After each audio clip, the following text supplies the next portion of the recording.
Provinsi Lampung beberapa hari terakhir jadi sorotan karena kondisi sebagian jalannya yang mengalami kerusakan sangat parah. Kritik jalan berlubang juga disampaikan oleh warga Lampung sendiri. Data dari Kementerian Pekerjaan Umum dan Perumahan Rakyat tahun 2020-2021 menunjukkan total ruas jalan di Provinsi Lampung sepanjang 20.310 km, 7.622 km atau 37,5% diantaranya kondisinya rusak. Kritik atas infrastruktur jalanan rusak di Lampung ini awalnya disuarakan oleh konten kreator Bima Yudo Saputro.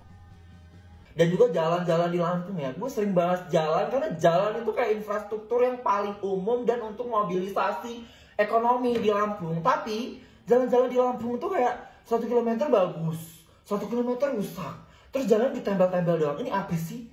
Ini pemerintah main ular tangga atau apa? Usai mengkritik jalan rusak, Bima Yudo mengaku orang tuanya di Lampung Timur mengalami intimidasi dan ancaman.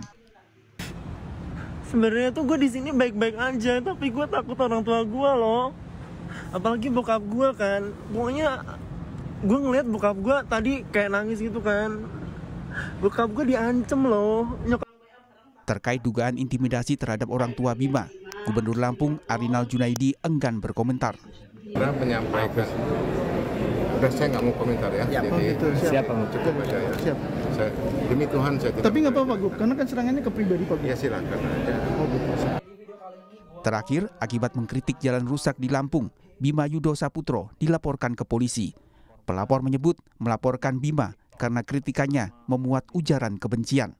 Kita sudah laporan polisi sudah masuk ya tanggal 13 April 2023. Dan yang kita soal adalah bukan kritiknya kepada pemerintah, bukan itu, tapi kemudian dia menyebut gue berasal dari provinsi yang satu ini dan jauh, sehingga ini bukan menjadi menyebar hoax, bukan, tetapi kemudian dia melakukan dugaan ujaran kebencian yang bernuansa suku, agama, ras dan antar golongan. Terkait pelaporan ini, pihak keluarga meminta maaf pada pemerintah Provinsi Lampung karena kritik Bima menggunakan kata-kata yang tidak bijak.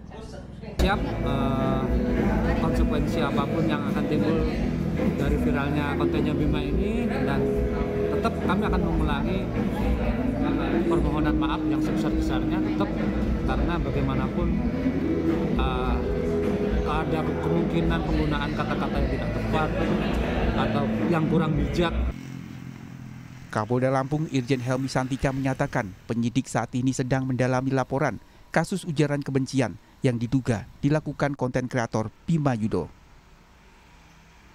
Sedang didalami, tapi kami lagi fokus dulu untuk urusan mudik, karena itu menurut saya lebih penting daripada itu. Konfirmasi, artinya memang sudah dilaporkan ke Polda Lampung gitu? Ya, laporannya ada, sedang kita.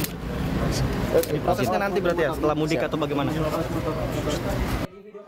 Pengamat media sosial Damar Juniarto mengatakan kata-kata yang digunakan dalam kritikan selalu terasa seperti menghina karena berfungsi membangun yang dikritik.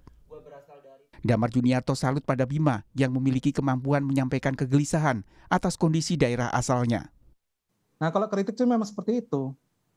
Kata-kata yang digunakan akan terasa sangat menghina, kata-kata yang digunakan mungkin akan jadi membuat orang terbangun karena fungsi kritik adalah membangunkan yang sedang dikritik. Nah, dalam pelaksananya, di dalam UU ITE terdapat banyak pasal karet sehingga dalam kasus Bima harus dilihat konteksnya, yaitu kritik membangun. Setelah Bima mengunggah kritik jalan rusak, warganet beramai-ramai mengunggah kondisi jalan di Lampung yang kondisinya rusak parah. Warga mendesak pemerintah Provinsi Lampung segera memperbaiki jalan yang rusak. Tim Liputan, Kompas TV.